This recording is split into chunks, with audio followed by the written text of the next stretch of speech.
हूँ अर्जमंद रज़ा। मैं साइकोथेरेपिस्ट हूँ और साइकोलॉजी टीचर हूँ। आज का जो लेक्चर है हम कर रहे हैं साइकोलॉजी 502 के लेक्चर्स, और जिसमें लेक्चर नंबर 5 और 6 आज कवर करेंगे।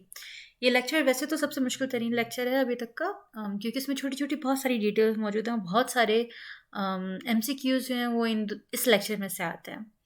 तो और बहुत लंबा लेक्चर है, तो मैं कोशिश करूँगी कि जल्द से जल्द इस लेक्चर को कंप्लीट करूँ। तो हम स्टार्ट करते हैं।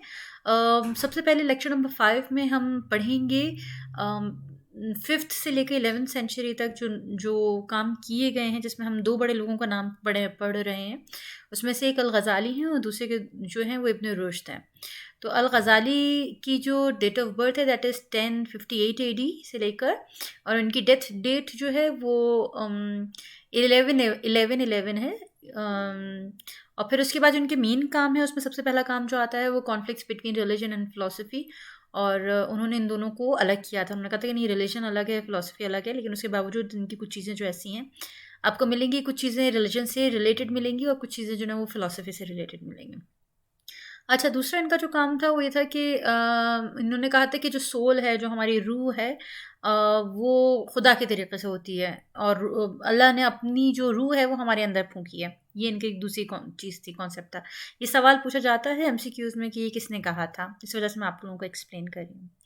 अच्छा, उन्होंने दूसरी चीज़ उन्होंने ये बताई थी कि पॉजिटिव और नेगेटिव वर्चूज़ क्या होते हैं, और उसमें उन्होंने एक और चीज़ बहुत अच्छी बताई थी। इसमें उन्होंने कहा था कि पॉजिटिव वर्चूज़ जो नेक अमाल जो हम करते हैं, और नेगेटिव वर्चूज़ उन्होंने कहा था कि गलत काम नहीं है, बल्कि बुराइयों से बचना, उसको उन्होंने नेगेटिव वर्चूज़ में उन्होंने शामिल किया था। अच्छा, डिफरेंसेस बिटवीन सोल और बॉडी जो उन्होंने अच्छे तरीके से एक्सप्लेन किया है अपने लेक्चर में, लेकिन ज़्यादा सवाल ये नहीं आता कि इसके डिफरेंस आप बताइए, बल्कि ये सवाल आता है कि difference of soul and body किसने पूछा था, ये किसने एक्सप्लेन किया था। तो ये आप बता सकते हैं कि अल-ग़ज़ाली ने पूछा था और अल-ग़ज़ाली ने एक्सप्लेन किया था। अच्छा, फिर उसके बाद इन्होंने 3 स्टेजेस बताई हैं ह्यूमन बीइंग की, और बीइंग्स की। उसमें से उन्होंने सबसे कहा कि जो सबसे लोएस्ट स्टेज जो होती है, जो मटेरियल वर्ल्ड होती है, जो दुनिया है, एग्जिस्टेंस है इसकी, ये सबसे छोटी सी और सबसे लोएस्ट स्टेज है। फिर उसके बाद उन्होंने कहा था कि उससे ऊपर जो स्टेज आती है वो फिजिकल स्टेज आती है, और फिर उससे ऊपर जो स्टेज आती है वो डिवाइन स्टेज आती है। तो सबसे ऊपर जो उन्होंने कहा था कि वो डिवाइन स्टेज रखी थी। तो उसमें ये हो सकता है कि आपको ऐसा कोई MCQs दे दें कि जिसमें सीक्वेंस अप एंड डाउन हुआ हुआ हो, तो आपको सबसे पहले पता होना चाहिए कि डिवाइन डिविनिटी से निकला है, तो डिवाइन स्टेज जो है सबसे ऊपर होगी।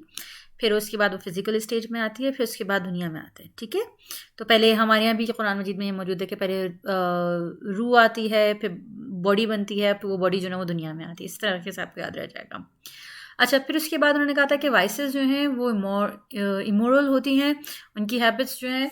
और उन्होंने कहा था वाइसेस गुनाह, मतलब उस सेंस में ये गुनाह नहीं है, लेकिन उन्होंने कहा कि अगर ये सब चीज़ें हद से ज़्यादा बढ़ जाएँ तो ये गुनाहों की शक्ल इख्तियार कर देती हैं, और इसमें काफ़ी चांसेस होते हैं कि गुनाह बन जाएंगे। जैसे कि हंगर, अगर बहुत अरसे तक इंसान भूखा रहे तो वो कोई भी गुनाह कर लेता है अपनी इन इन चीज़ों को पूरा करने के लिए, जिसमें हंगर है, सेक्स है, वाइस ऑफ स्पीच है, सेल्फ असर्शन है, लव ऑफ वेल्थ है, और हिपोक्रेसी है। तो उनकी नज़र में ये सारी चीज़ें गुनाह थी।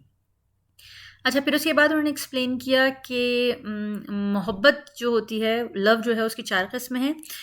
सबसे पहली किस्म जो है वो सेल्फ लव है, फिर उसके बाद लव ऑफ बेनिफिशियर है, फिर लव ऑफ ब्यूटी है, फिर लव ऑफ हार्मोनियस है। और कहेंगे तो मैं एक्सप्लेन कर दूंगी। सेल्फ लव, खुद से प्यार करना।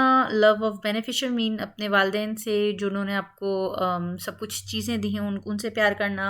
लव ऑफ ब्यूटी, यहाँ पर उन्होंने एक और चीज़ लिखी थी। लव ऑफ ब्यूटी का जब तस्करा किया था तो उसमें उन्होंने कहा था कि मर्दों को जो ना, man, they use a word man, but लेकिन जब आप इनकी डिटेल में जाएंगे ना, इनके नोट्स के, तो आपको पता चलेगा love of man doesn't mean man, यहाँ पे ह्यूमन बीइंग के बारे में इस्तेमाल हो रहा है। नॉट लाइक दैट कि जो ना वो मर्द जो ना वो उनके दिलों में जो ना लव ऑफ ब्यूटी होता है।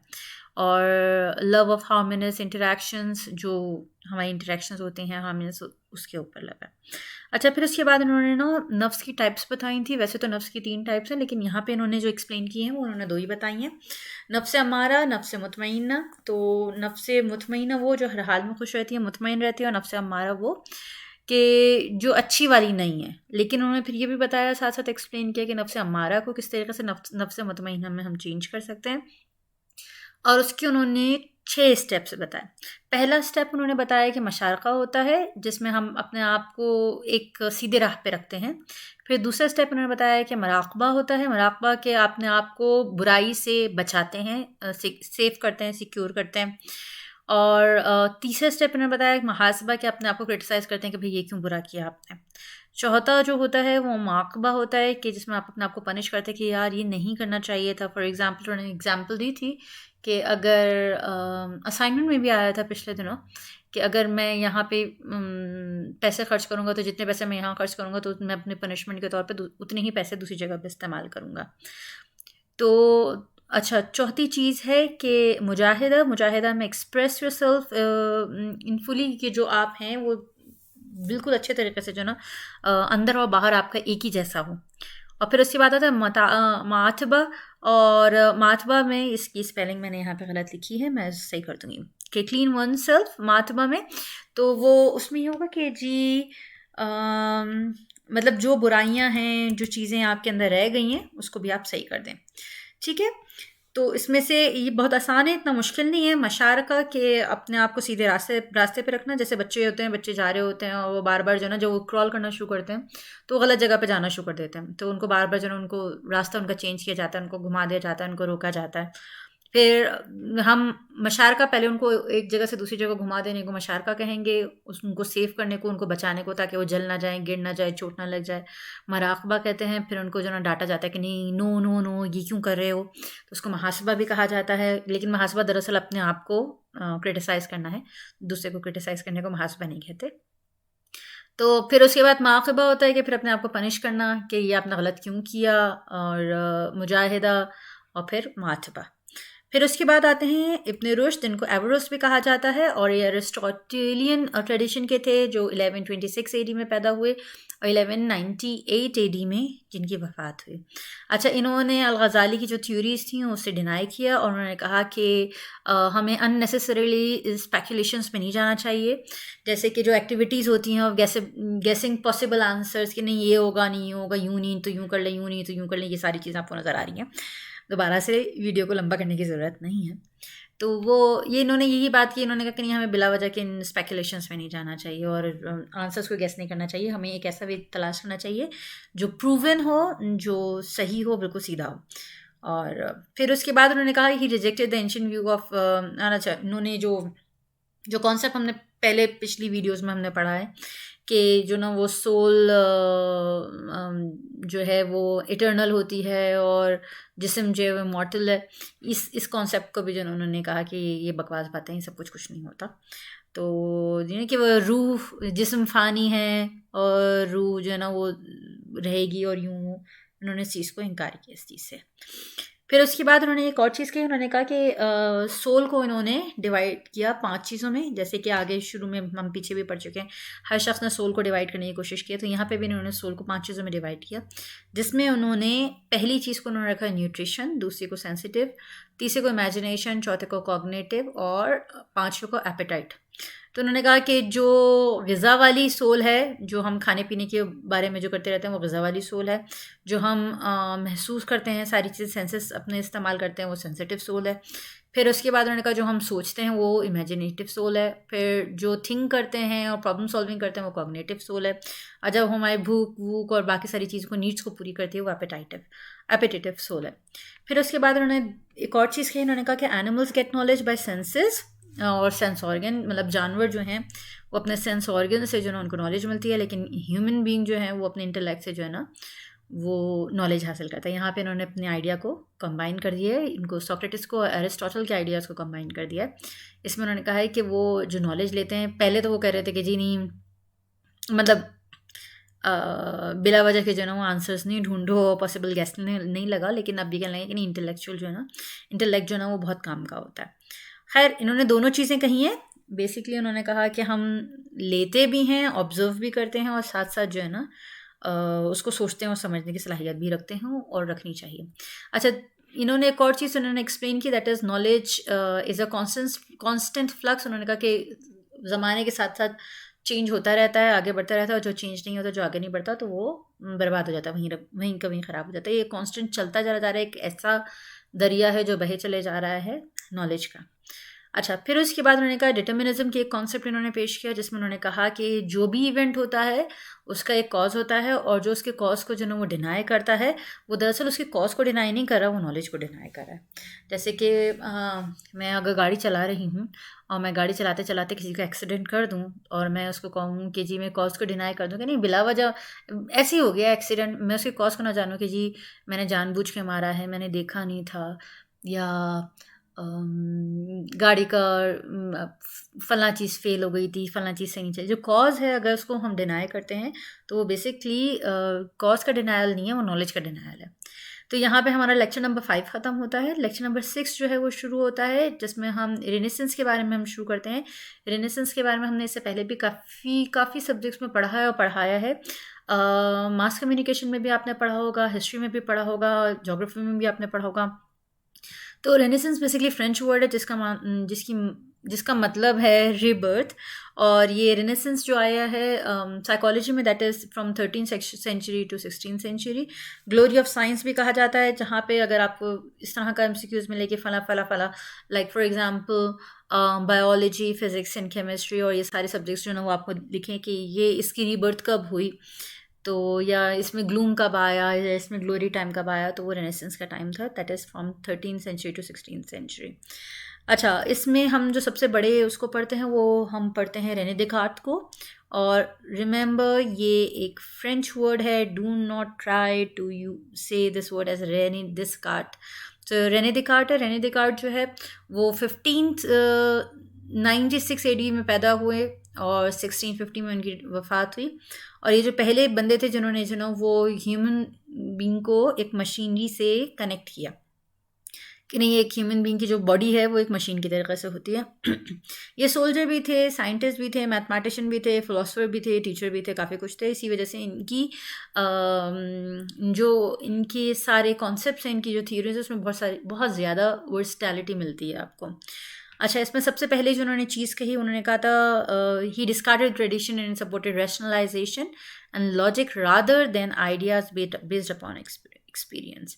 तो उन्होंने कहा कि जो पहला था जो ट्रेडिशनल था ना, ये जो चला आ रहा था ऊपर से कि जी सोल में सब कुछ, उन्होंने उसको जो ना डिस्कार्ड कर दिया। उन्होंने कहा नहीं, ये लॉजिक जो होती है वो ज़्यादा इंपॉर्टेंट होती है एक्सपीरियंस में, और एक्सपीरियंस और लॉजिक, जो हम एक्सपीरियंस से जो लॉजिक हासिल होती है वही हमारे कॉन्शियस लेवल को इंक्रीज़ करती है। अच्छा, दूसरी चीज़ जो उन्होंने बताई वो बहुत मज़े की थी, दैट इज़ कार्टेशियन कोऑर्डिनेट्स और कार्टेशियन कर्व्स। अच्छा, ये फाउंडर ऑफ एनालिटिकल ज्योमेट्री भी कहे जाते हैं रेने देकार्त। अगर आप लोगों ने मैथमेटिक्स पढ़ी होगी, वरना मेरे जो नेक्स्ट लेक्चर्स हैं बिजनेस मैथमेटिक्स एंड स्टैटिस्टिक्स के, उनको देख लीजिएगा, उसमें काफ़ी कुछ बयान किया गया। लेकिन ये कार्टेशियन लॉ जो है, कार्टेशियन कोऑर्डिनेट्स जो है, ये जब हम NLP का न्यूरो लिंग्विस्टिक मास्टर प्रैक्टिशनर जब हम कर रहे थे, तो और उसमें गोल सेटिंग जब कराई जाती है या आप कॉन्फ्लिक्ट्स होते हैं, तो उसमें भी हम जो है कार्टेशियन लॉ पढ़ते हैं। उसके अलावा ये कार्टेशियन लॉ ज्योमेट्री में भी पढ़े जाते हैं, मैथमेटिक्स में भी पढ़े जाते हैं। जिन्होंने इंटर तक मैथमेटिक्स पढ़ी उनको ये बात पता होगी कि उसमें भी मौजूद हैं, बहुत काम के हैं और बहुत अच्छे होते हैं। अच्छा, फिर उसके बाद emotions was finally physical not psychological. इन्होंने कहा कि देखो, हम अभी तक ये कहते हैं, हर कोई ये कहते हैं कि इमोशंस जो है वो साइकोलॉजिकल अराउजल का होता है, और आगे भी यही कहा जाएगा। अब आप आगे भी पढ़ेंगे तो आपको पता चलेगा कि इमोशंस जो है वो सारे के सारे साइकोलॉजिकल अराउजल से होते हैं। लेकिन उन्होंने कहा कि नहीं, इमोशंस जो होते हैं वो असल में फ़िज़िकल जो है ना वो प्रेजेंटेशन होती है। जैसे कि आप अफसरदा हो तो आप रोओगे, आपके आंसू निकलेंगे, ये फ़िज़िकल है। आप खुश होगे तो आप हंसोगे और आप मुस्कुराओगे, ये फ़िज़िकल है। और ये सारी चीज़ें जो होती हैं, उन्होंने कहा कि इमोशंस जो हैं वो फ़िज़िकल होते हैं। बहुत ज़्यादा लॉजिकल बेस पे काम कर रहे थे ये। अच्छा, फिर एक और चीज़ उन्होंने कही कि उन्होंने कहा method of acquisition of knowledge was to doubt. अच्छा, इनको अवार्ड भी मिला है 1649 में। इनको जो है इनके आर्टिकल्स वगैरह बहुत ज़्यादा पब्लिश हुए थे, बहुत मशहूर हुए थे। और इन्होंने एक कॉन्सेप्ट दिया था, और वो कॉन्सेप्ट था स्केप्टिसिज्म का। स्केप्टिसिज्म क्या है कि हम हर एक चीज़ पे शक कर सकते हैं सिवाय शक पे। अच्छा, हर चीज़ पे शक है सिवाय शक पे। फॉर एग्ज़ाम्पल उन्होंने कहा कि मैं जो कुछ भी मेरे पास है उस हर चीज़ पे मैं शक कर सकता हूँ सिवाय इस चीज़ के कि जो मैं सोच रहा हूँ वो सही है या नहीं। तो जो मेरी सोच जो मेरे दिमाग में पहले आ रही है उस पर मैं शक नहीं करूँगा, जो मेरी थिंकिंग है उस पर मैं शक नहीं करूँगा, बाकी मैं हर चीज़ पे शक कर सकता हूँ। तो ये इनका एक कॉन्सेप्ट था कि शक नहीं है, बाकी सब पे शक है। और फिर उसके बाद उन्होंने एक और चीज़ कही थी, ये इनके जुमले जो हैं वो बहुत ज़्यादा एमसीक्यूज़ में आते हैं। ये he thinks therefore it exist. अच्छा, कोजितो एर्गो सम, ये एक फ्रेंच का एक मुहावरा है जिसके मायने हैं I think therefore I am. मैंने सोचा तो मैं हूँ, अगर मैंने नहीं सोचा तो मैं नहीं हूँ। तो यह मतलब जो भी दुनिया में अगर देखा जाए तो एक हिसाब से ये बात सही भी है कि दुनिया में जो भी चीज़ें होती हैं वो पहले जहन में आती हैं, बाद में वो दुनिया में आती हैं। जैसे कि अगर ये लैपटॉप है या कंप्यूटर है या फ़ोन है या एक्स वाई जेड, ये सारा मीडिया है, जो कुछ भी है पहले वो जहन में आया, बाद में वो दुनिया में आया। तो उन्होंने कहा कि सबसे पहली चीज़ जो है वो जहन पे आप शक नहीं कर सकते, अपने थिंकिंग पे शक नहीं कर सकते, बाकी आप हर चीज़ पे शक कर सकते हैं। अच्छा, फिर उसके बाद आया, उन्होंने कहा कि ह्यूमन बीइंग के 2 पार्ट होते हैं, उसके ब्रेन के 2 पार्ट्स होते हैं, जिसमें पहला जो है उन्होंने कहा कि the part that thinks and the part that act. हमारे यहाँ भी यही होता है भाई, हम सोचते कुछ हैं और करते कुछ हैं, तो हमारे दिमाग में जो ना वो 2 पार्ट्स उन्होंने कहा कि बने हुए हैं। एक पार्ट वो है जो सोचता है, दूसरा पार्ट वो जो काम करता है। ज़ाहिर-सी बात है हम भी अलग-अलग काम कर रहे होते हैं, सोच कुछ रहे होते हैं, कर कुछ रहे होते हैं। अच्छा, फिर उसके बाद उन्होंने ये बात कही कि mind is superior than body, जो कि पहले भी चलती हुई आई थी बातें और बाद में भी चलती रहेंगी। इस टॉपिक पे बहुत लंबी बहस है। तो इन्होंने भी ये बात की कि माइंड जो है वो बॉडी से ज़्यादा अहमियत रखता है और माइंड ही जो है वो बॉडी को रेगुलेट कर रहा है और रूल कर रहा है, वो सारी चीज़ें करें। फिर उसके बाद एक और इन्होंने थ्योरी दी, that is theory of dualism, या हम पहले भी पढ़ चुके हैं। उसके बारे में उन्होंने कहा था कि वो ह्यूमन बॉडी, और फिर उसके बाद उन्होंने कहा कि जो बॉडी है ये अलग होती है, माइंड अलग होता है, सोल अलग है, बॉडी अलग है, और जो माइंड है वो सोल से ऊपर है। और फिर उसके बाद उन्होंने जो ना वो ह्यूमन बॉडी को मशीन से किस तरीके से कहा था, वो मशीन के लिए उन्होंने कहा था इस मशीन को चलाने के लिए जो उसको रूल कर रहा है वो एक माइंड है। अच्छा, फिर उसके बाद उन्होंने बात की थी कि soul is interrelated with body, और उन्होंने कहा था कि सोल जो है वो आपके बॉडी के अ, एक ग्लैंड से जो है ना वो इंस्ट्रक्शंस लेता है, और उन्होंने उस ग्लैंड को फिनाइल ग्लैंड का नाम दिया। सो फिनाइल ग्लैंड ये एक इम्पॉर्टेंट एमसीक्यूज है, ये आ सकता है, ये पूछा जा सकता है कि कौन सा ग्लैंड था अकॉर्डिंग टू रेनी डिकार्ट। तो जो रेगुलेट करता है आपकी सोल को या होल्ड करता है या रूल करता है, तो उसमें एक और चीज़ आ सकती है। फिर उसके बाद उन्होंने कहा कि हमारे जो ना 2 टाइप्स के जो ना वो थॉट होते हैं, एक इनेट थॉट और एक अक्वायर्ड थॉट। इनेट मतलब जो इनबॉर्न होते हैं, जो हमारे अंदर मौजूद होते हैं, जो अंदर से निकलते हैं, और अक्वायर्ड जो हम बाहर से हासिल करते हैं या सीखते हैं।